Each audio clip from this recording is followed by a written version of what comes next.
Morning, everyone. It's Bronie here again for another day in Bronie's world. And at Bronie's desk today, I have the most amazing Dr. Lewis Arriaza.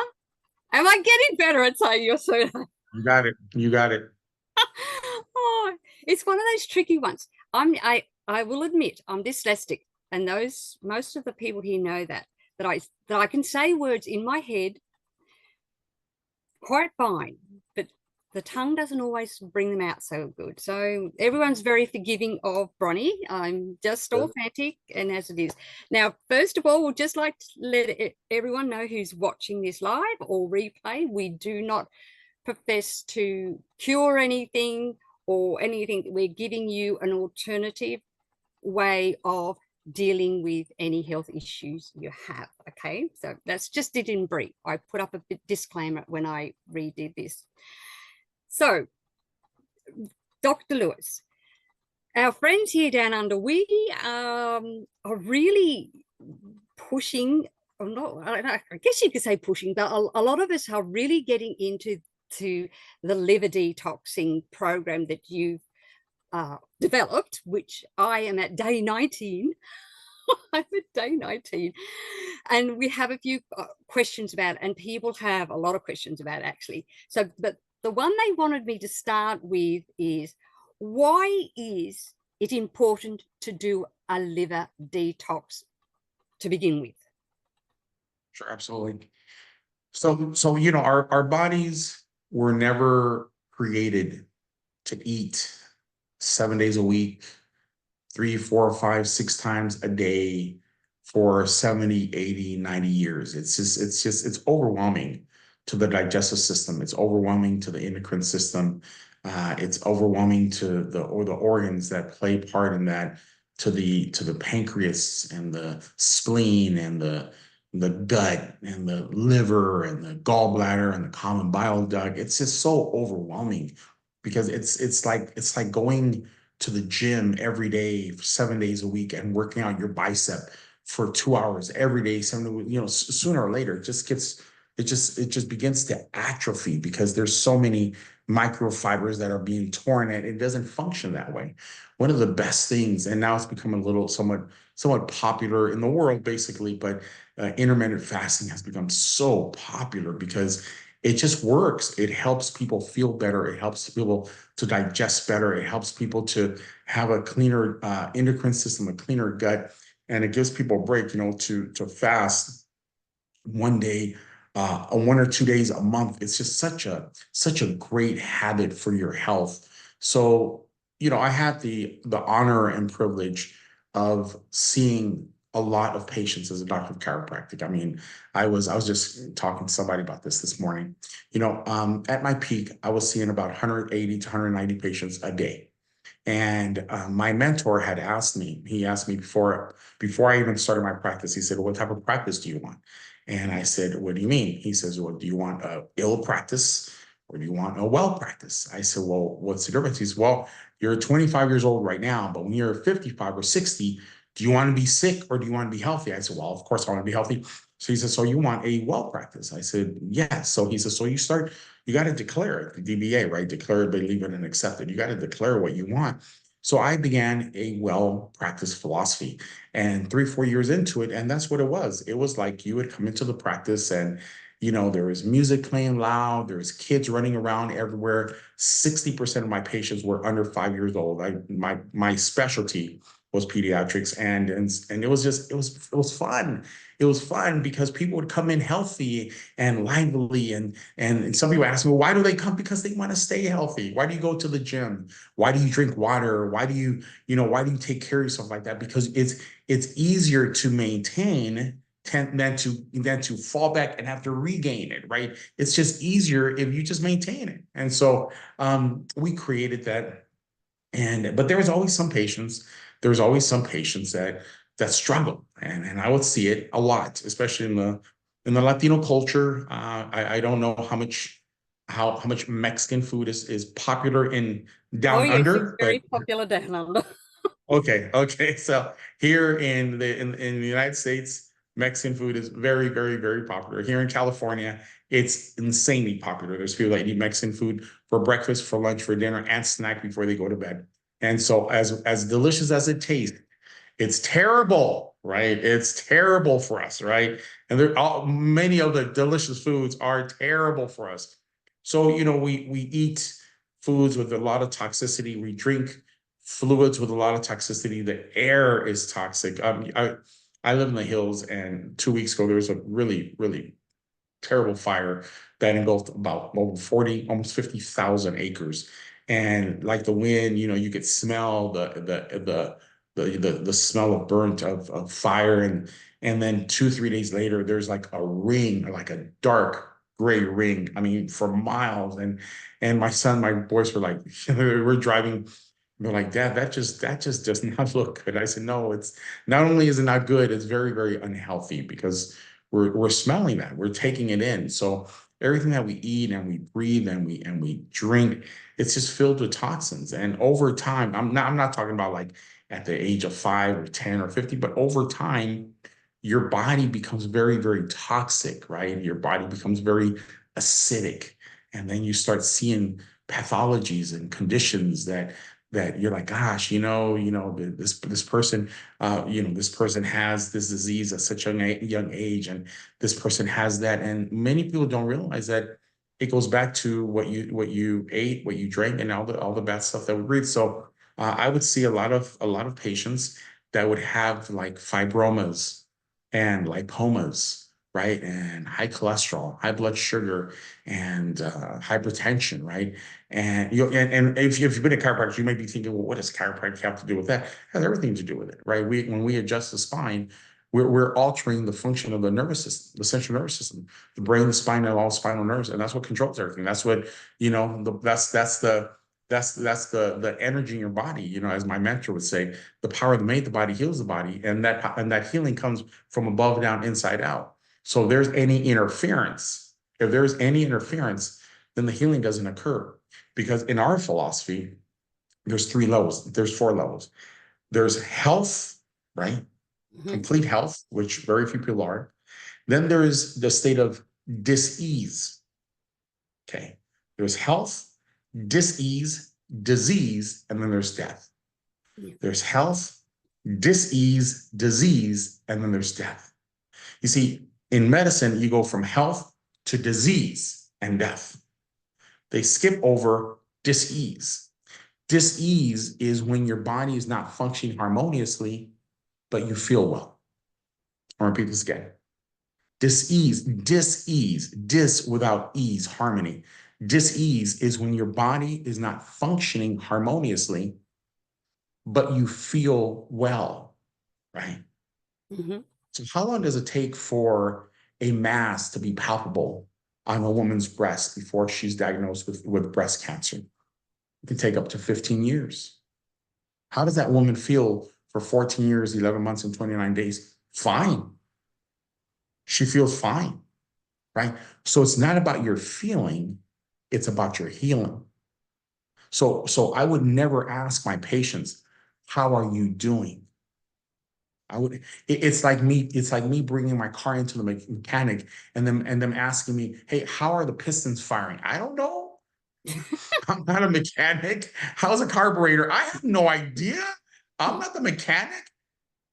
Okay, I took my son's Mercedes in, right, last Friday, and he said, what's wrong with it? I said, I don't know. I just saw the little engine light come on. He said, okay. I said, but it drives well. He says, but there's obviously something wrong with it because it's on this board, right? And when something goes wrong, that's your signal. He says it may drive well, but it's not 100%. Then he called me a few hours later and told me, oh, you know what? We had this connection that had burned, and we had this wire that was not functioning well. Oh, okay. And he fixed it. But the car drove well, just like the body. The body has this unbelievable intelligence, and the body's gonna fight and fight and fight and fight till finally the body's gonna say, I can't by myself. And then you get symptoms. If you're taking notes, write this down. Symptoms are the last thing to come and the first thing to leave. Okay. Yeah. That's why we in longevity, we don't chase symptoms. We fortify the organism. Okay. We don't take products to chase symptoms. That's the medical mentality. Okay. Oh, my finger hurts, doctor. Well, let me give you this pain medication. Let me give you this pain lotion for your finger. No, no. Your finger is attached to your wrist, which is attached to your arm, which is attached to your shoulder, which is attached to your neck, which is attached to your head. Why don't you give me something for my entire organism? We're not treating the disease, we're treating the organism. We're giving something to the organism. So it goes health, then dis-ease when you have no symptoms, but the body's not functioning well anymore. And how do you know when you're in a state of disease? If you're over 30, you're in a state of disease. Okay, dis-ease. I'm sorry, dis-ease, not disease. You're in a state of dis-ease. Please don't fall prey to the mentality that if you feel well, you are well. It's not true. Okay. If you feel well, all it means is you don't have symptoms, but you're probably in a state of dis-ease. Now, if you don't take care of yourself in a state of dis-ease, then you will have a disease, right? There's over 6,400 different pathologies, conditions, diseases. Then you'll have disease, you'll have a disease, you'll have a degenerative disease, you'll have an inflammatory disease, you'll have a autoimmune disease, you'll have a organic, whatever disease. And then there's death, of course. But by the time you have a disease, it's often that you've been dealing with this disease for a very, very long time. So when I would see my patients with these fibromas and lipomas and all these conditions, and I would adjust them, and turn the power on, right? That's what we would say when we adjust you. We're turning the power on, and we turn the power on, and you'd come back, and turn the power on, you'd come back. And I'm talking, I had patients, I had lifelong patients. I had patients with me for 2, 3, 4, 5, 10, 12, 15 years. And it got to a point where I said, gosh, there's something going on. So that is when my mentor at the time and we began to research. And that's when we saw that the endocrine system is such a powerful system. And the nucleus, the brain of the endocrine system is the liver. The liver is responsible for 80% of all the chemicals directly and indirectly in your body. 80%. Responsible for hormones, it's responsible for cortisol, it's responsible for, indirectly and directly and indirectly, right? And so what we realized was if your liver is toxic, and whose liver is toxic? Everyone's liver is toxic. It just depends what level of toxicity. Why? Because what you eat, breathe, and drink, right? So if your liver is toxic, that affects the production of your hormones. Now, men have estrogen and women have testosterone. The difference is that men have more testosterone than women, and women have more estrogen than men. But men also have estrogen. The liver, when the liver is toxic, it changes the levels of the estrogen. When you have a heightened level of estrogen, the body converts estrogen to something called estradiol. And the estradiol, they compete with your thyroid gland and the thyroid hormone for the same receptor site. So now you have your thyroid gland that should be functioning well, but producing thyroid hormone, but it's not being activated because there's more estradiol in your system.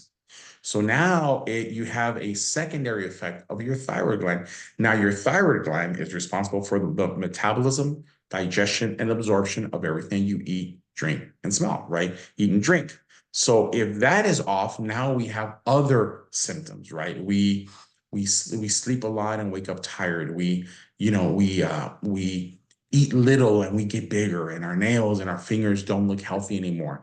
And we go to the doctor and they say, yeah, you have a thyroid issue. There's so many people right now in the world. There's so many people that have a thyroid issue, but it's secondary to a toxic liver. Yes, they do have a thyroid issue. Yes, the thyroid chemical, the thyroid panel comes back off a little bit, but it's a liver issue, not a thyroid issue. And that is why thyroid medication is the second or third most popular medication sold in the world. People over 50 and 60, a very high percentage of them are on thyroid medication, and they're on thyroid medication for the rest of their lives. common sense would tell you, well, if I'm on medication, like when is my body going to readjust? Well, it's never going to readjust because it's not a thyroid issue. It's a liver issue. So when you detoxify your liver, it lowers the estradiol, it balances the estrogen in the body, which therefore balances the thyroid production and the function of the thyroid hormone. And now the power of the body heals the body. Now let me say a disclaimer. These products don't heal as you said earlier. They don't heal. The body heals when it takes the products. Okay. So we're not going to give you Beyond Tangy Tangerine for your migraine headache. No, we're going to give you Beyond Tangy Tangerine so your body can assimilate it and your body can take these tools. Your body's like the perfect contractor, right? But it needs the nails and the wood and the saw, right? It needs the cement. Your body, the perfect contractor. You can have the most amazing contractor, the smartest contractor, right? But if he doesn't have the tools, he can't go to work. That's how the body is. The body is literally starving for these tools. The body is nutritiously starving for these elements. And that is why when you give the body the minerals, vitamins, amino acids, essential fatty acids, and antioxidants, and you detoxify the liver 2 to 3 times a year, you're going to see a dramatic change in your overall health. Now, what's going to change? I don't know. That's the function of your innate intelligence. So every living organism has an innate intelligence. Every organism has universal intelligence, right? So this is plastic. The difference between this and this has universal intelligence. You have innate intelligence. The biggest difference is that universal intelligence, it doesn't allow you to adapt. This intelligence creates the molecules of this plastic to vibrate at a level that makes the plastic. Your innate intelligence, the molecules in your body are going to vibrate at an intensity that's going to allow you to have different tissues, different types of tissue in your body. But you have the ability to adapt. If I put this plastic canister in a freezer, it will freeze. If I put you in a freezer, you're going to shiver. You're going to have vasoconstriction. You're going to have all the blood come to your vital organs because your innate intelligence knows that it can live without an arm. It can live without an leg. It can't live without a heart. It can't live without a spleen. It can't live without a pancreas, right? That's your innate intelligence. If I put this in the desert, it will melt. If I put you in the desert, you're going to perspire because the perspiration is a way of cooling off the body. So there's a premise that says that there's a universal intelligence in all matter, animate and inanimate, giving to it its properties and actions and thus maintaining it in existence. The universal intelligence is what maintains this in existence. The universal intelligence is what maintains us in existence. But we have innate intelligence. This innate intelligence is crying out for material so it can do what it's supposed to do. Your innate intelligence knows what to do, how to do it, and how much of it. You don't have to tell your heart to palpate. You don't have to tell your kidneys to excrete. You don't have to tell your liver to filtrate. You don't have to tell your mind to think. That's all innate intelligence. You don't have to tell between 9 and 10:30, 7 days a week, your body produces more melatonin naturally. That's the best time for you to go to sleep, between 9 and 10:30. You're not responsible for that production. It's just going to produce it.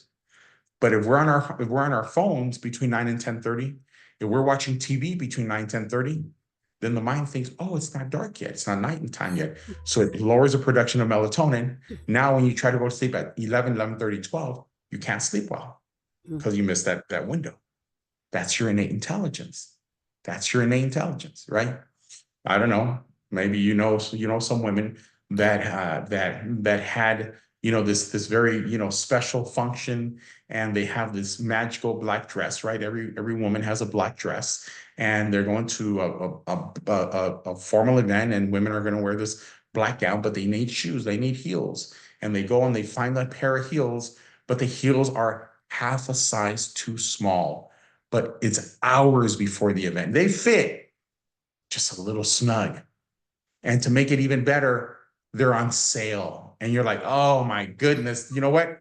I'm going to take the heels, right? And you take the heels and you put them on. And for the first hour, you're okay. The second hour, but by the fifth hour, your feet are throbbing. They are throbbing, right? You get home and you fry the shoes off your foot. And it's like, oh, it's like this huge explosion. And a day later, you have like a callus on your big toe. You have a callus. You didn't lay down with callus. No woman wants calluses on their toes, right? No. But your innate intelligence said, I don't know how long this girl's gonna keep these tight heels on her shoes, so I'm gonna protect myself. So it lays down. So I can give you millions of examples of how your body has innate intelligence. So if you give your body what your body needs, the minerals, the vitamins, the amino acids, the essential fatty acids, and the antioxidants, and you cleanse the body 2-3 times a month, and maybe once or twice a month you fast, and then maybe you do something. I'm telling you, you're gonna be 60 and you're gonna look like 30. You're gonna be 70 and you're gonna look like 40. I mean, you are going to look and feel extraordinary, and that is the goal. And so that is how that is a 26-minute explanation of how we started the liver detox. And I have a few other questions too. But before we go to the next question that was sent to me, I actually, because as you know, I'm day 19 into my liver detox for this time around. And during that, our eldest son actually was visiting from Tasmania, and he said, oh, now, Mum, I don't know why you're doing that, because you know our body detoxes every night when we go to bed. And I'm going, well, is it really? Because, you know, what's it doing? I mean, how do you No. answer someone like that who, you know, is so convinced that what you're doing is a waste of time because Yeah. our body automatically detoxes every night? So, and if that was the case, then people wouldn't have the issues they have, would they? Absolutely. We are, I don't know how down under, but here in the United States, we are in the worst health crisis that we've ever seen, ever, ever, ever.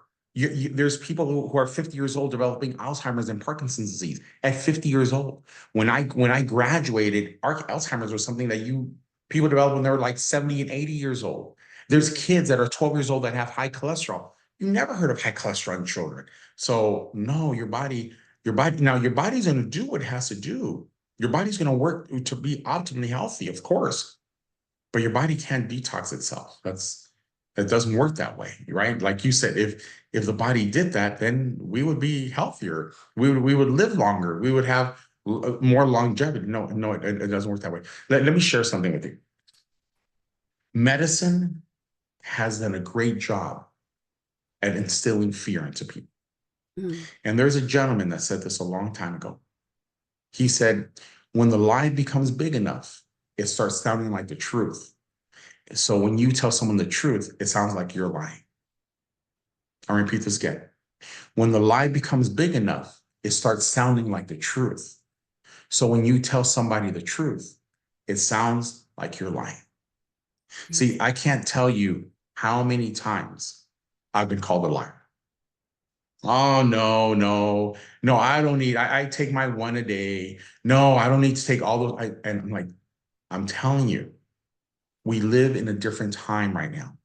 Maybe 50, 60 years ago, yes, the foods were cleaner, the water was better, we lived in a healthier environment, but not now. Everything with the pesticides, the herbicides, the hormone,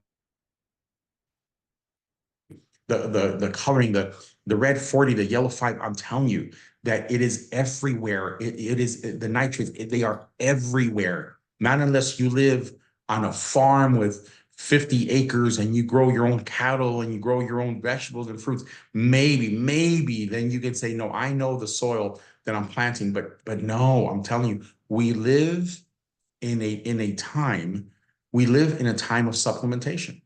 There's nothing wrong with that.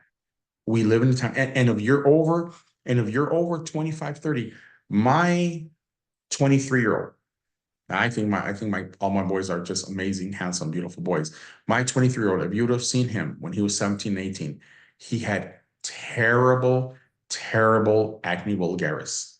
Terrible. And I would see how it would affect his self-confidence. I would see, he would like try to wear a hoodie, and we would always tell him, take your hoodie off.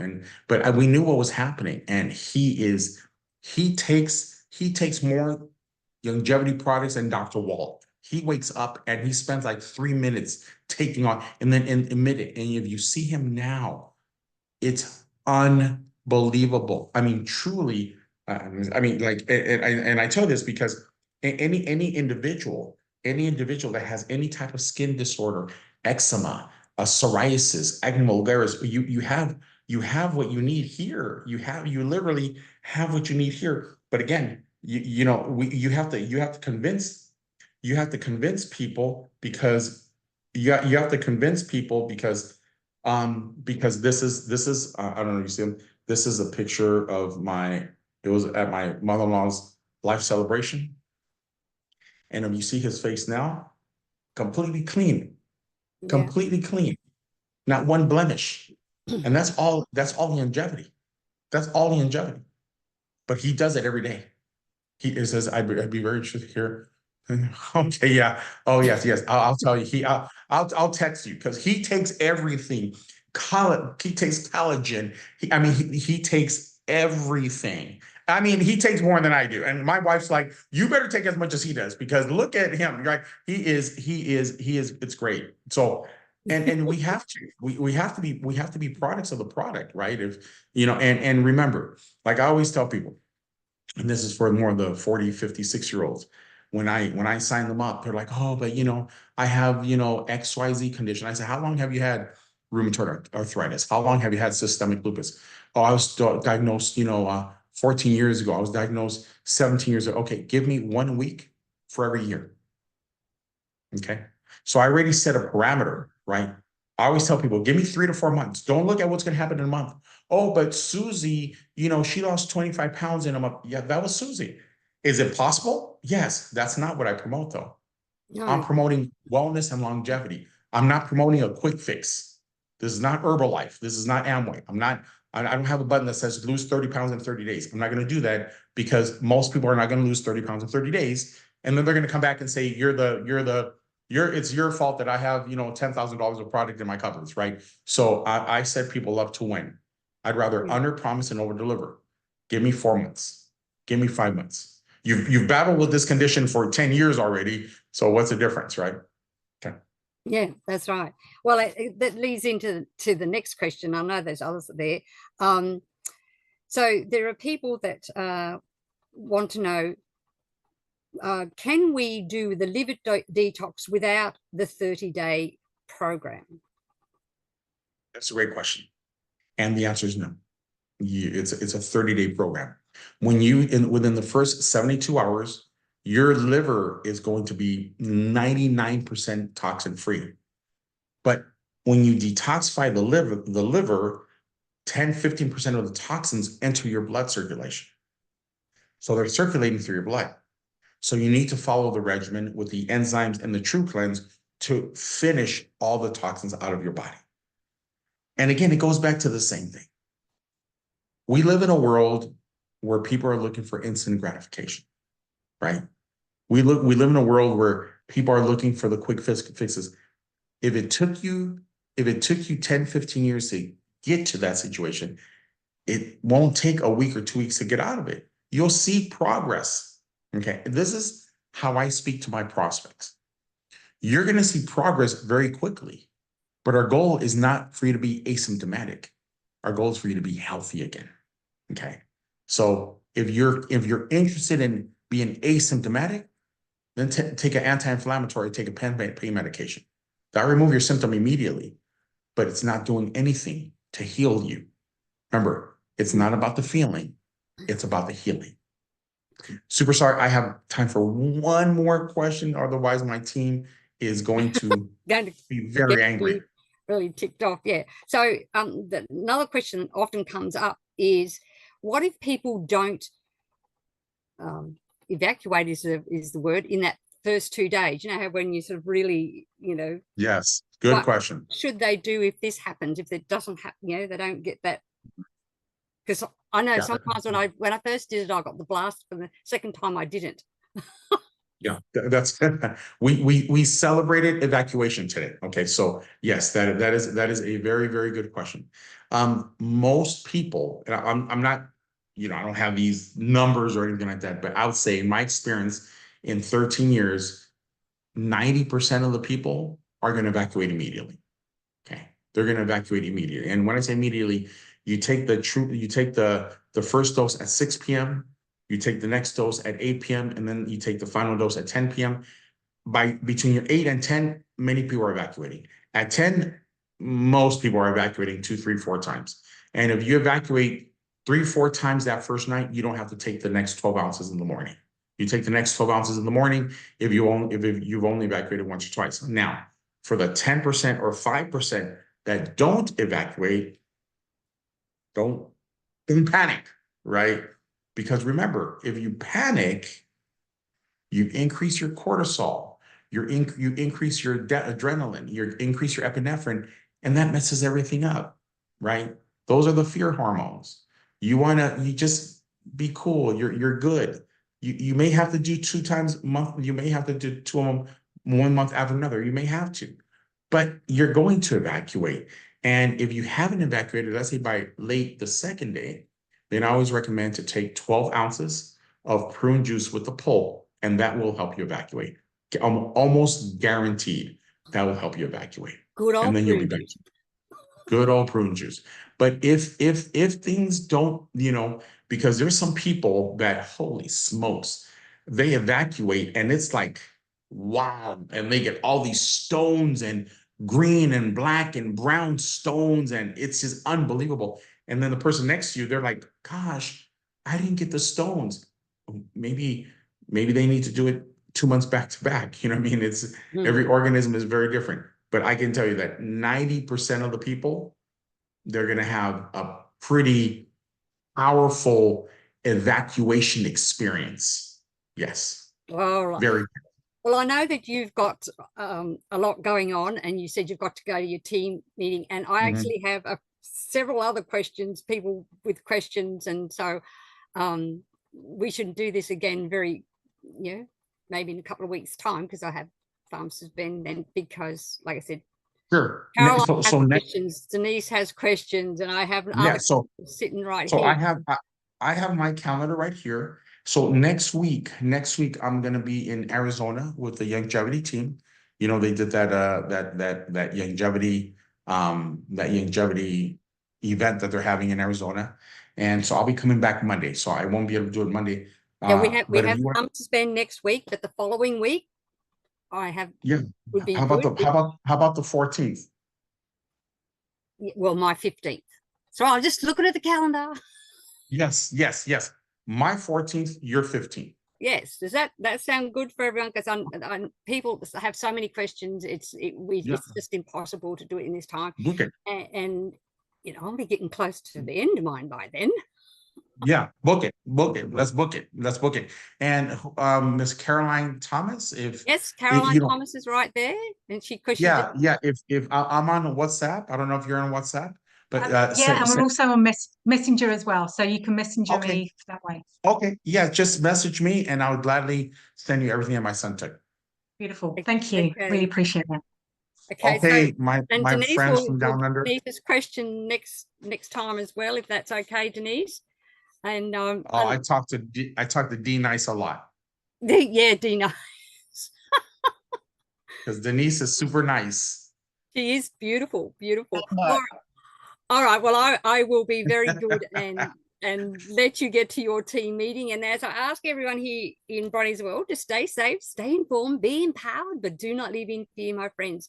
And when you're cleansing that body and not letting the fear overtake you, so let it do it properly and relax, then you too will be powerful, beautiful, brilliant, and most definitely very brave. God bless you all, and catch you again tomorrow here in Bronie's world. And thank you for your time. Thank you, Dr. Arriaza. God bless you guys. Thank you. God bless. Thank you. Bye.